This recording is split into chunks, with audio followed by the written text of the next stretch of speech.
봉도 드립니다. 요한계시록 8장 1절에서부터 13절까지인데 깁니다. 그래서 1절에서부터 5절까지만 합독으로 드리겠습니다. 읽겠습니다. 일곱째 인을 떼실 때에 하늘이 반시간쯤 고요하더니 내가 보매 하나님 앞에 일곱 천사가 서 있어 일곱 나팔을 받았더라. 또 다른 천사가 와서 제단 곁에 서서 금 향로를 가지고 많은 향을 받았으니 이는 모든 성도의 기도와 합하여 보좌 앞 금 제단에 드리고자 함이라. 향연이 성도의 기도와 함께 천사의 손으로부터 하나님 앞으로 올라가는지라. 천사가 향로를 가지고 제단에 불을 담아다가 땅에 쏟으며 우레와 음성과 번개와 지진이 나더라. 아멘. 마가복음 5장에는 해당장 야이로라는 사람이 이렇게 등장을 합니다. 그가 주님의 발 앞에 간절히 엎드려서 죽어가는 자신의 어린 딸을 구해달라고 살려달라고 그렇게 애원하는 모습이 나타납니다. 그 모습의 장면이 등장을 합니다. 주님께서 그의 딸을 살리시려고 해당장 그와 집으로 향하는 중에 사람들이 와서 그에게 슬픈 소식을 전합니다. 당신의 딸이 죽었다는 거예요. 딸의 아버지가 그 말에 얼마나 괴롭겠습니까? 그죠? 그런데 그 죽었다는 그 말을 아멘 하기 전에 예수님께서 두려워 말고 믿기만 하라는 말씀으로 그 어둠을 대적하셨습니다. 그러면서 믿음 없는 사람들을 전부 물리치시고 딸의 아버지와 그리고 제자 3명만을 데리고 야이로의 집으로 향하셨어요. 그의 집으로 들어가니까 아이가 죽었다고 울고 불고 난리가 났어요.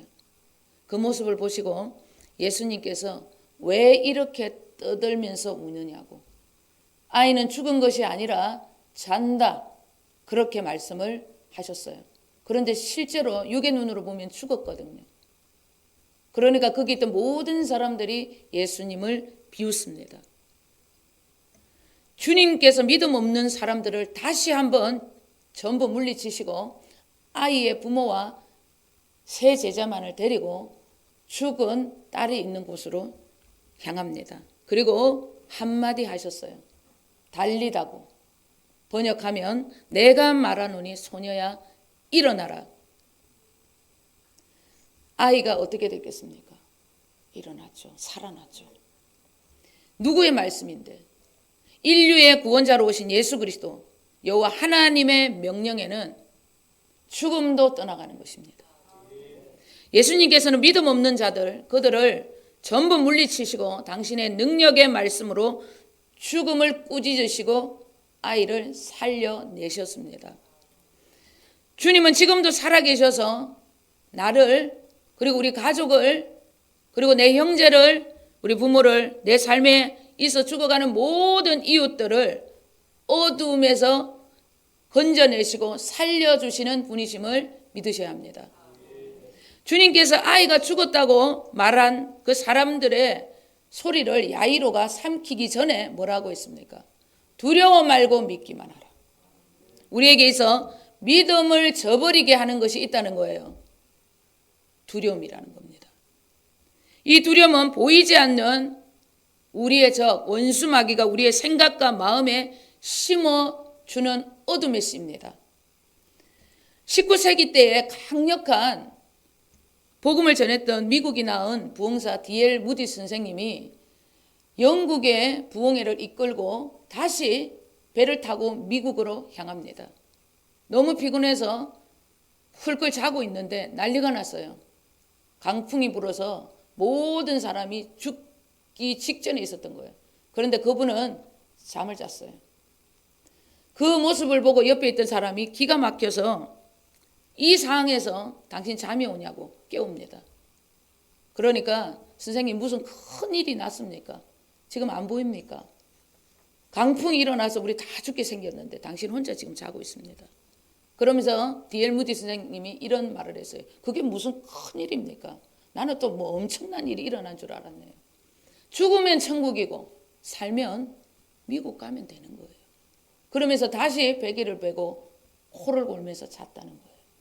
여러분, 왜 D.L. 무디 선생님이 지금까지 믿음의 사람으로 지금 불리우고 있는 것일까?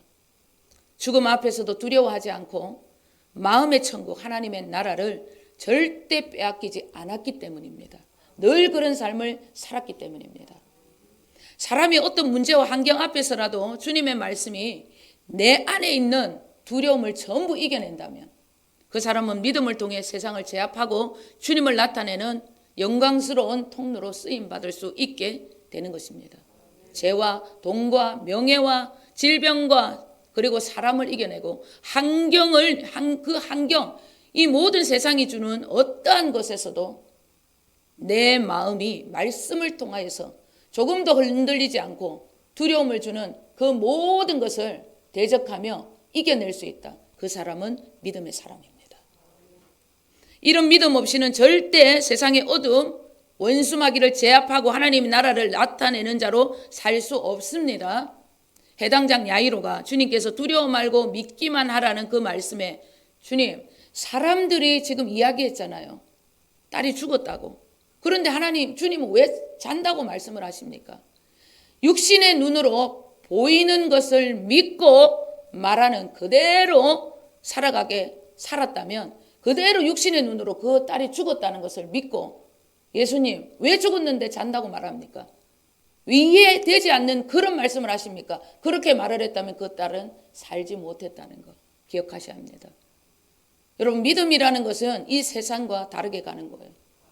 보이는 세상을 이겨내고 보이지 않는 그 하나님의 능력의 말씀을 붙들고 두려움, 그 어둠을 제압하고 주님의 그 십자가 복음을 드러내며 살아가는 것이 믿음의 삶이라는 것입니다.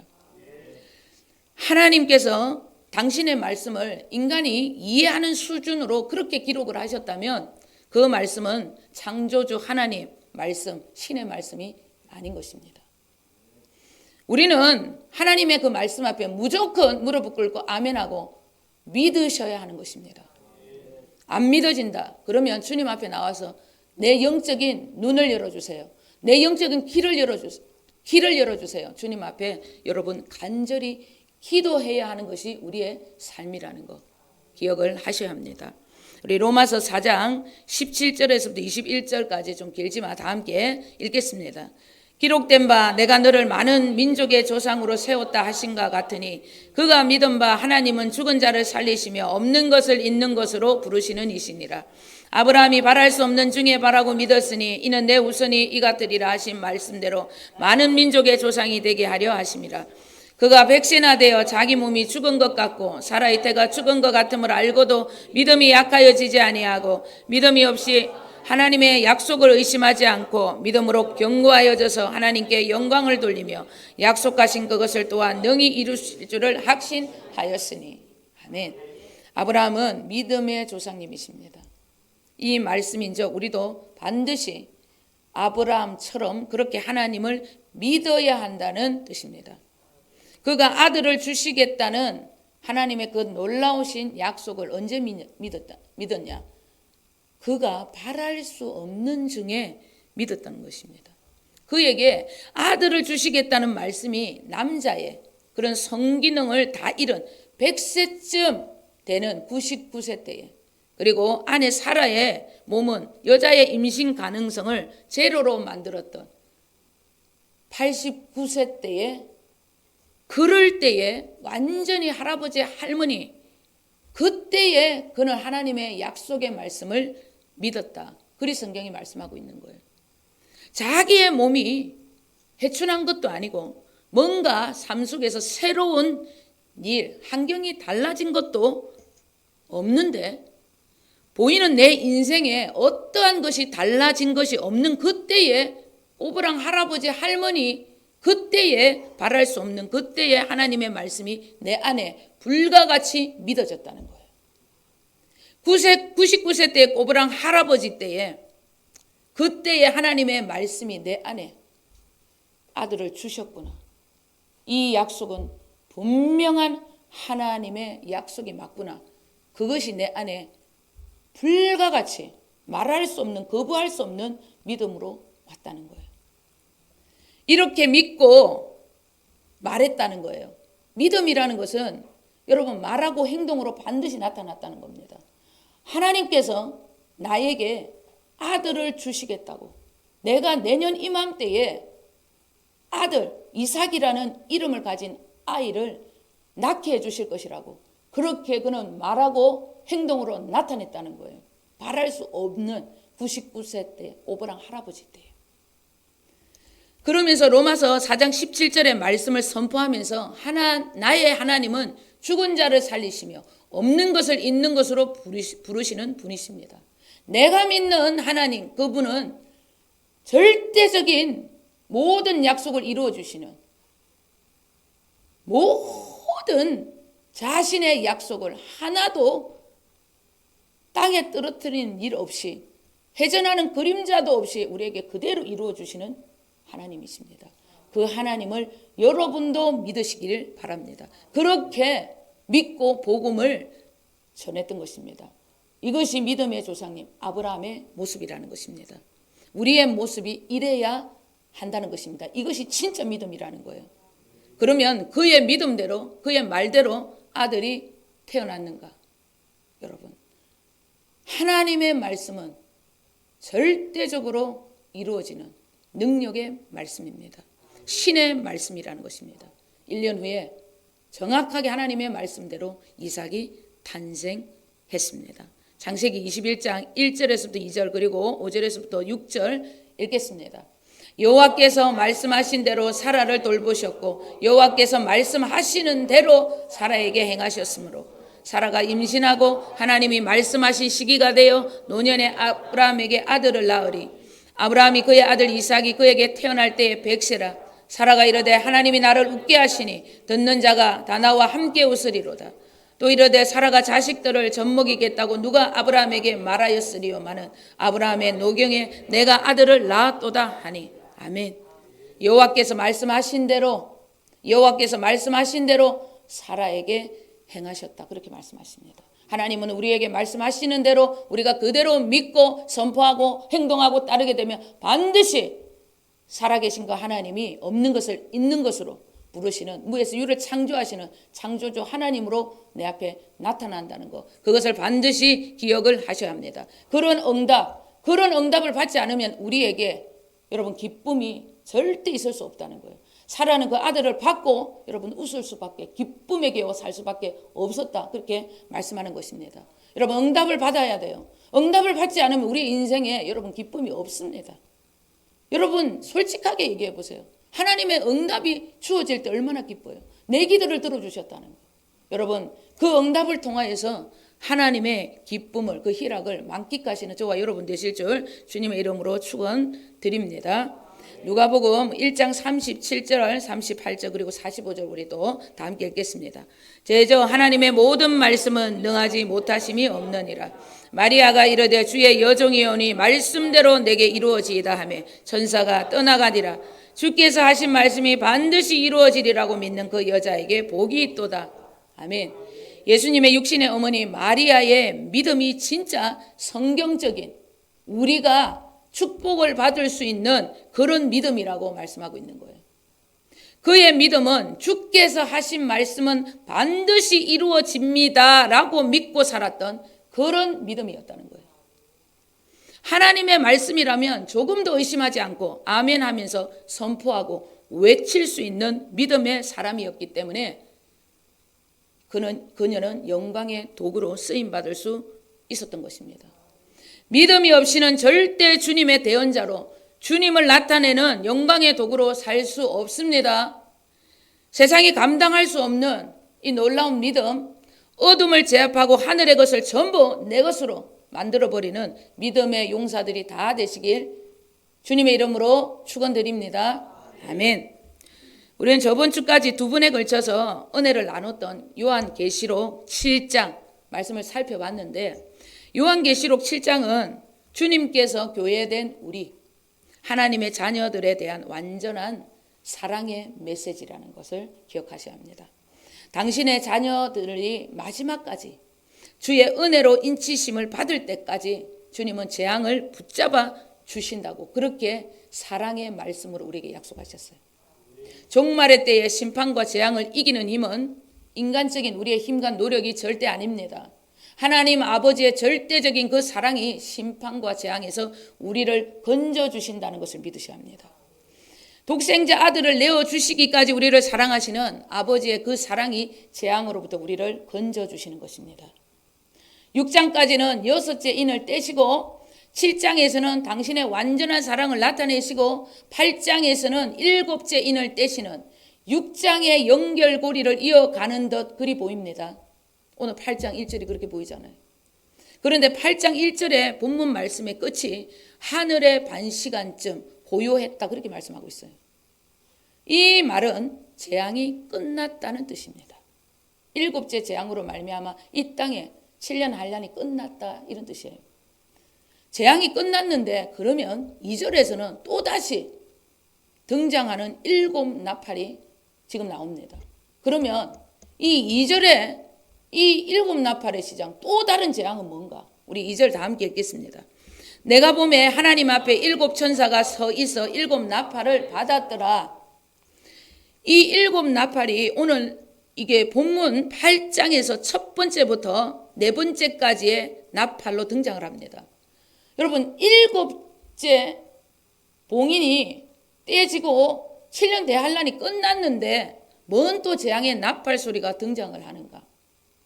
계시록은 오해 없이 읽어야 말씀을 제대로 이해할 수 있습니다. 그냥 순서대로 쭉 읽게 되면 하나님께서는 인간들에게 너무나 노하셔가지고 끝이 없는 재앙만 주시는 무시무시한 그런 두려운 하나님으로 우리는 오해를 할 수 있습니다. 오늘 본문의 시작도 7째 인으로 심판과 재앙이 끝났다고 해놓고선 또 7 나팔의 재앙의 말씀으로 등장을 하기 시작합니다. 유대인의 예언서는 신에 의해 비밀이 계시된 것을 말씀하는 것입니다. 그것을 묵시언약이라고 그렇게 말합니다. 다니엘서와 요한계시록이 묵시문학의 대표적인 예언서라고 그렇게 보시면 됩니다. 이 묵시문학은 인간적인 힘으로는 절대 풀 수 없는 하늘의 비밀 문서와 같은 그런 글이다. 그렇게 생각하시면 돼요. 그렇기 때문에 요한계시록은 인간적인 힘과 노력으로는 절대 이해가 되지 않는 말씀입니다. 그렇기 때문에 오해를 벗겨가면서 말씀을 읽어 나가셔야 합니다. 오해를 가지고 계속 성경을 읽게 되면 하나님에 대한 하나님의 속성에 대한 그 오해를 하면서 읽기 때문에 두려움이 내 안에 여러분 계속 쌓이는 거예요. 계시록의 7 봉인 그리고 7 나팔 7 대접이 등장하는 재앙들이 나타납니다. 절대 시간 순으로 이어지는 시리즈 재앙이 아닙니다. 요한 사도를 통해서 보여지는 다양한 각도에서 계시된 묵시 문학입니다. 한 가지의 재앙을 3가지의 묵시 문학으로 설명을 한 거예요. 오늘 본문 1절에 7 봉인으로 재앙이 끝났으면 끝이 난 것입니다. 그러면 7 나팔은 뭔가? 여러분 이렇게 쉽게 생각을 하시면 돼요. 우리가 예수 그리스도의 탄생과 죽음, 부활 그리고 예수님의 사역을 기록한 복음서가 마태, 마가, 누가, 요한복음이 있잖아요. 그런데 이 4사람이 보는 다른 각도의 시선에서 글이 기록되어졌기 때문에 똑같은 사건이 조금씩 색깔이 다르게 나타나고 있잖아요. 그래서 이 복음서를 통해서 우리는 더 깊이 복음을 깨닫게 되는 은혜를 지금도 누리고 있다는 것. 이 사복음서에는 4 사도의 시선으로 쓰여졌지만 하나님의 말씀이라는 것, 예수 그리스도의 탄생과 죽음과 부활과 그리고 그분의 사역이라는 통일된 모습으로 우리는 보고 있다는 겁니다. 예, 3사람의 3사도의 시선으로 봤지만 그것은 반드시 하나라는 거예요. 하나의 복음이라는 겁니다. 그리고 내 사도가 주님의 탄생, 죽음, 부활, 사역의 한상을 그 현장을 기록한 것을 보시게 되면 너무나도 분명한 거부할 수 없는 진리라는 것을 이 네 사람이 여러분 확실하게 증거해 주는 거예요. 그래서 이 복음이 네 가지로 여러분 네 가지 각도에서 네 사도를 통하여서 나타나고 있는 거예요. 너무나 확실한 진리라는 것을 한 번 더 여러분 네 사람을 통해서 우리에게 말씀하고 있는 것입니다. 뭔가 부족함이 없는 완벽한 복음을 전하기 위한 하나님께서 이 네 사도를 통해서 당신의 메시지를 지금 우리에게 전달하고 있다. 그렇게 보시면 돼요. 그러니까 네 명의 증인이니까 완벽한 진리라 이 말씀입니다. 구원자로 오신 그리스도 예수, 이분에 대한 말씀은 너무나도 사실적인 것이라는 거예요. 너무나도 분명한 것이기 때문에 반드시 예수 그리스도, 그분의 죽음과 부활을 믿고 그분을 내 안에 주님으로 영접하고 그분만 믿고 따르는 삶을 살아가야 한다는 강력한 복음을 전하면서 우리 또한 그렇게 살아야 한다는 거예요. 주님의 명령이 사복음서라는 거예요. 이처럼 하나님 아버지께서 사도 요한을 통해 우리에게 세 번에 걸쳐 다른 각도로 환상을 보이신 까닭은 반복적으로 이야기하시는 까닭 무엇인지 우리는 감 잡으셔야 한다는 거예요. 반드시 주님은 심판주로 재림 주님으로 다시 오신다는 것, 그리고 7년 환란기 반드시 온다는 것, 그리고 새하늘과 새 땅 새 예루살렘 성도 반드시 이 땅에 도래한다는 것, 반드시 주님께서 명심하고 또 명심하라는 그 놀라운 당신의 말씀을 이 세 가지의 각도로 그 묵시문학적인 계시로 우리에게 끊임없이 확실하게 전달하고 있는 것입니다. 강조를 한다는 거예요. 그렇기 때문에 이 계시록의 말씀을 반드시 깨닫고 이 계시록의 말씀을, 이 복음을 전해야 한다. 이 말씀을 주님은 강조하는 것입니다. 7 나팔의 재앙의 모습들은 그렇게 중요하지 않습니다. 왜? 7 봉인의 재앙과 비슷하기 때문에 설명할 필요는 없어요. 그러나 계시록의 중요성, 주님은 반드시 심판주로 재림주로 다시 오신다는 것, 그것을 마음에 불도장으로 찍으셔야 한다는 것입니다. 반드시 주님은 다시 오신다는 것, 이것을 내 마음에 새기고 또 새겨야 한다는 것입니다. 우리 다 함께 3, 4절을 읽겠습니다. 또 다른 천사가 와서 제단 곁에 서서 금 항로를 가지고 많은 향을 받으시니 이는 모든 성도의 기도와 합하여 보좌 앞 금제단에 드리고자 함이라. 항연히 성도의 기도와 함께 천사의 손으로부터 하나님 앞으로 올라가는지라. 아멘. 7 천사가 7 나팔을 받았는데, 그런데 또 다른 천사가 와서는 성도의 기도를 가지고 하나님 앞으로 올라갑니다. 7 나팔하고 성도의 기도하고 연관이 있다는 거예요. 7 나팔의 재앙에서 벗어날 수 있는 성도의 모습이 있다는 거예요. 이것은 7 봉인을 떼실 때 구원받는 성도의 모습과 똑같은 말씀이에요. 그런데 다른 각도에서 이 한상을 보고 설명을 했기 때문에 조금 글이 다른 거예요. 똑같은 내용입니다. 하나님께서 받으시는 그런 기도, 그 기도가 천사를 통해 하나님께 올라간다. 그 기도의 응답 안에 속한 주인공, 그들은 반드시 재앙을 이겨낼 수 있다는 말씀이에요. 이 말의 뜻은 앞서 말씀드린 7 봉인의 재앙, 예수 그리스도, 그분의 십자가 죽음과 부활의 영광만을 붙들고 살아가는 자들, 종말의 때 이기는 자, 인치심을 받은 자가 될 수 있다는 말씀과 똑같은 겁니다. 여기서는 기도하고 뭔가를 연결시켜 놨기 때문에 다른 것처럼 지금 느껴질 뿐이라는 거예요. 뭔가 기도하고 연결되었기 때문에 이것이 막 성도의 기도다, 엄청난 기도를 해야 부흥이 온다, 이런 뜻 아닙니다, 여러분. 구약의 성전, 성막에는 율법의 의식으로 제사함을 받고 구원을 받았습니다. 지금 신약의 시대 때와 구약의 시대 때는 그림자이기 때문에 완전한 복음이 아니에요. 그렇기 때문에 율법의 의식으로 제사함을 받고 구원을 받은 그 시대입니다. 그 의식의 시작은 어디서부터 시작이 되냐면 놋제단, 번제단에서 제물을 태워드려서 구원이 시작되는 그때부터 이제 구원이 시작되는 거예요. 이 번제단에서 짐승을 태우는 이 의식은 예수님의 희생을 상징하는 인간들의 제사함, 십자가 죽음을 뜻하는 거예요. 그 번제단에서 가지고 온 불이 성소 앞에 분향단의 불인데, 그 분향단이 바로 금제단에 놓인 항로, 이 3절에서 나온 금항로를 뜻하는 거예요. 이 금항로, 이 번제단의 분은 반드시 이 놋제단에서 짐승을 태웠던 예수님의 십자가의 희생의 제사, 희생의 불이라는 거예요. 하나님의 자녀들이 살아가는 유일한 힘, 그 공로는 번제단에서 죽음으로 우리를 대신 희생하신 예수 그리스도, 그분의 십자가 공로가 아니면 절대 하나님으로 우리의 생명이 천국으로 올라가지 못한다는 것을 주님 기억해라는 뜻입니다. 하나님의 자녀들의 모든 삶은 전적으로 예수님의 죽음과 부활을 통과한 삶이어야 한다고 주님께서 말씀하고 있는 것입니다. 절대 인간적인 그 육신의 힘과 열심이 아닌 전적인 주님의 십자가 공로여야 한다는 뜻입니다. 레위기 우리 10장 1절 2절 다 함께 읽겠습니다. 아론의 아들 나답과 아비후가 각기 향료를 가져다가 여호와께서 명령하시지 아니한 다른 불을 담아 여호와 앞에 분향하였더니 불이 여호와 앞에서 나와 그들을 삼키매 그들이 여호와 앞에서 죽은지라. 아멘. 아론의 두 아들이 제사장이었어요. 그런데 믿음이 없었어요. 세상에나 그래가지고 번제단에 있는 불이 아닌 어디서 가져온 불인 줄은 모르겠는데 다른 데서 이상한 불을 가져와가지고 성소 앞에 놔두는 분향달에 불을 향을 피운 거예요. 그 일로 인해서 그들은 그 자리에 적사합니다. 예수 그리스도의 십자가 죽음의 공로 없이는 절대 인간에게 제사함이 이루어지는 구원의 역사, 영생이 주어지지 않는다는 말씀입니다.